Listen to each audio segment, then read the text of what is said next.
हर गांव के अंदर एक व्यक्ति आपको ऐसा जरूर मिलेगा जिसने पूरे गांव की लाइट की ठेकेदारी ले रखी होगी जबरदस्ती अपने ऊपर। ठीक है, उसके फोन के अंदर JAESDO लाइनमैन सबके नंबर मिलेंगे, XYZ आपको, जितने विद्युत व्यवस्था से लोग जुड़े हुए हैं। जब बिजली विभाग की टीम सर्वे करने गांव में आती है तो भाई सबसे ज्यादा आगे आगे यही घूमता है, किसके यहाँ कटिया डाल के लाइट जल रही है, किसका मीटर खराब है, किसके यहाँ हीटर से लाइट जल रही है, किसने बिजली का बिल नहीं भरा है, किसके यहाँ AC चल रहा है। भाई एवरीथिंग, इसको सारी जानकारी है। जितना विद्युत डिपार्टमेंट के लोगों को जानकारी नहीं है उससे ज्यादा जानकारी इसको है पूरे गांव की। जेई साहब से किसके यहाँ छापा लगवाना है, भाई सारा डाटा यही लीक करता है। यही किसने बिल टाइम पर जमा नहीं किया है, किसका बिल ओवर हो गया है, सारी जानकारी इसके पास है। और जब जेई साहब आते हैं किसके घर छापा लगवाना है, भाई ये बिल्कुल चूकता नहीं है, चूकता नहीं है। तुरंत फुसफुसा के कान में कह देता है और छापा लगवा देता है भाई उस घर पे। और तो और इसके पास एक विशेष प्रकार की चप्पलें भी हैं, ऐसे आगे सरिया लगी हुई, जो खंबे पे step by step, step by step भाई ऊपर तक चढ़ जाती हैं, फुलची तक। भाई ये सारी उधेड़ बुन कर डालता है खंबे पे चढ़ के।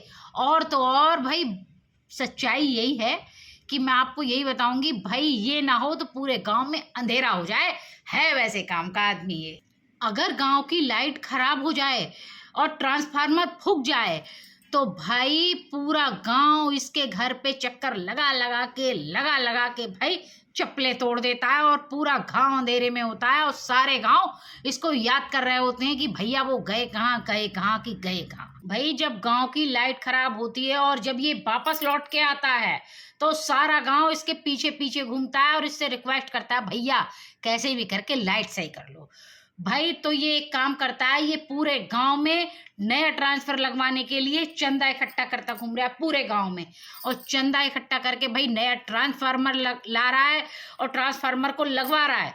और भाई कहीं 1-2 घंटे चलने के बाद ट्रांसफार्मर बुम फूक गया तो भाई पूरा गांव इसको गालियां दे रहा है खूब तबीयत से। कह रहा है कि या तो ये पुराना ट्रांसफार्मर ले आया या भाई इसने ट्रांसफार्मर में भी चौथ खा ली है भाई, और ये ट्रांसफार्मर फूक गया और पूरा गांव इसको गालियां दे रहा है। भाई तो कमेंट करके बताइए कि किस किस के गांव में ऐसे लाइनमैन हैं जो कि अपने आप को लाइनमैन समझते हैं। और भाई जो ओरिजिनल लाइनमैन होता है उसकी नौकरी खतरे में पड़ी हुई है पूरी तरीके से, और वो भी घबराता है कि भाई अगर गांव वालों के फोन करने पर हम तुरंत नहीं गए तो जो गांव का लाइनमैन है वो हमारी जगह लेने वाला है। तो इसीलिए लाइनमैन भी सरकारी घबराया हुआ है ऐसे लाइनमैनों से। और कमेंट करके बताइए कि किस किस के गांव में ऐसे लाइनमैन है भाई, जल्दी जल्दी कमेंट कर दीजिए।